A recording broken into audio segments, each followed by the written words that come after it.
What's the bleeding story? How yous all doing? Hope you're well. Today's daily transfer rumours, news and all shite like that for Arsenal. I do all this shite, read all this shite through the media, so you don't have to. So if you don't mind, hit that sub if you're new, smash the like, hit the notification. Let's get into it. Bruno Guimaraes. I hope I said that right. Any Portuguese there, let me know. If I have, Brazilian, if I made a bollocks of it, sorry. Anyway, he is being linked again. This isn't going away.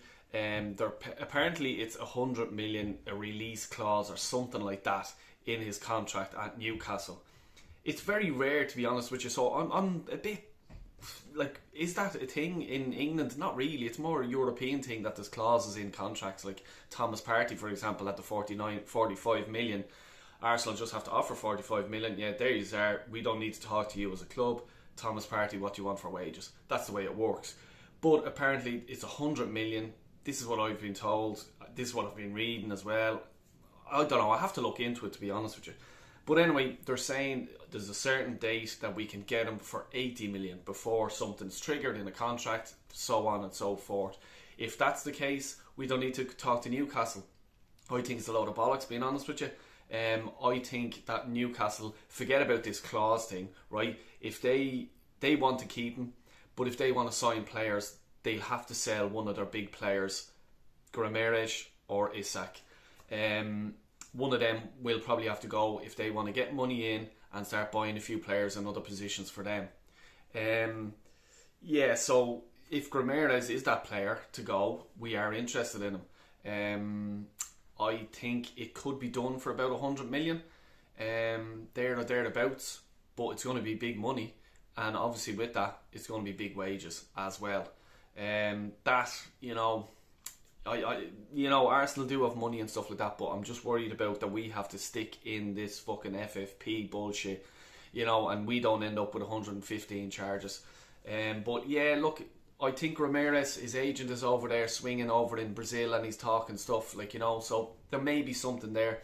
There is talk of him, other teams like PSG wanting him and stuff like that, but he wants to stay in the Premier League, and you don't blame him because he's done well in the Premier League, more money in the Premier League, okay, there you go. So it will be interesting to see what happens there in the striker front.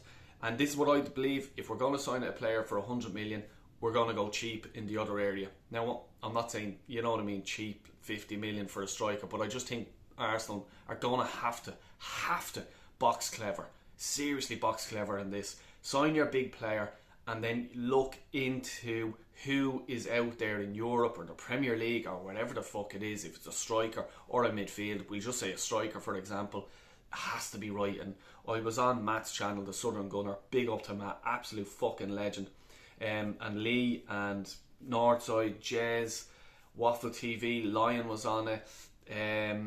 My brain's fucking gone. Apologies if anyone who was it was Lucas as well was on it.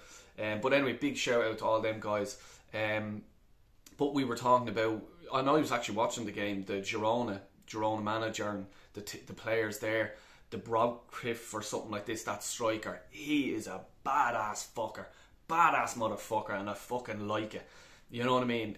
Scored a penalty. They were 3-0 up already, and he nearly fucking put the fucking goalkeeper through his own fucking net to get the ball. That's what I want at Arsenal. That shithousery, that no fucks given to any player, any opposition. That's what you want.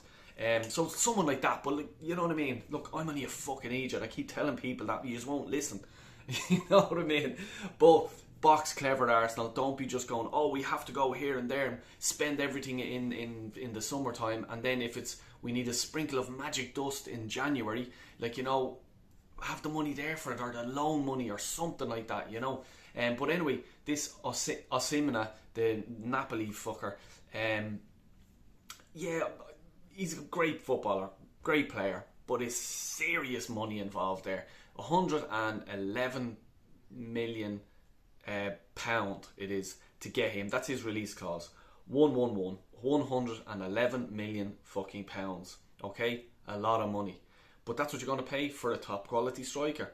His stats are there, his goals are there, his fucking wages are there already. He's on something like 208 pounds per week.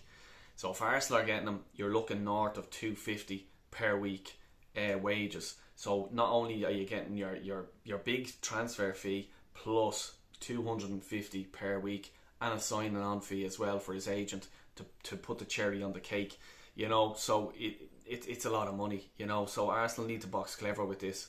He is there, but the thing that I don't like about him, he was saying he does want to go to Arsenal. Okay, if it's a Premier League club, Arsenal are one of the clubs that he wants to go to. But he says if that doesn't happen at Arsenal, if it doesn't happen, Saudi League, he's interested in going. What does that tell you? That tells you all he wants to do is make money. Arsenal pay the money. Don't be fooled by that. They pay you. Eddie Nketiah, yeah, 100 grand a week, 100 and fucking something a week. Eddie in fucking Nketiah. Alright, I'll just park that because I won't go off on one on that. But I could also see, and it's only me thinking again, PSG, Kylian Mbappe is gone. They need a striker. There has been rumours I've seen before that PSG are interested in him. PSG have lots of that. Look, I actually have a few. It's not going to buy me much, but I have a few 50s here. That's euros. It's about £90. But anyway, yeah, it's going to be interesting to see. Watch the space. Anyway, please do hit the sub, hit the like. See you soon. Take care.